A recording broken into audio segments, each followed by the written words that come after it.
దేవుణ్ణి నమ్ముకున్న వాళ్లకు మానవులు లేకపోతే మానవులు పెట్టుకున్న బంగారాలు, ఆభరణాలు కాదండి.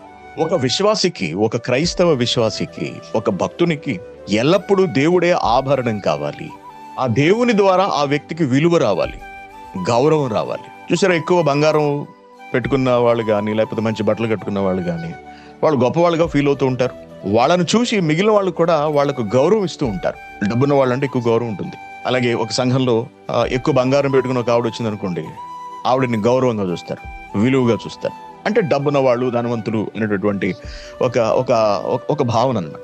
సమాజం ఇలా ఉంటుంది. కానీ భక్తుడికి లేకపోతే భక్తురాలికి ఎవరు ఆభరణంగా ఉండాలి అంటే, ఎవరు భూషణముగా, ఎవరు కిరీటముగా ఉండాలి అంటే దేవుడట.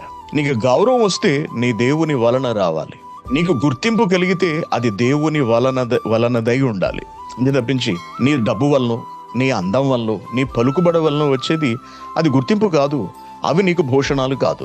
ఎవరన్నా నీ తల మీద కిరీటం పెట్టినంత మాత్రం చేత నువ్వు రాజు అయిపోవు. నీ దేవుడే నీకు కిరీటం అయ్యాడు అనుకో, ఆ దేవునిని బట్టి నీకు గౌరవం కలుగుతుంది, నీకు ఘనత కలుగుతుంది.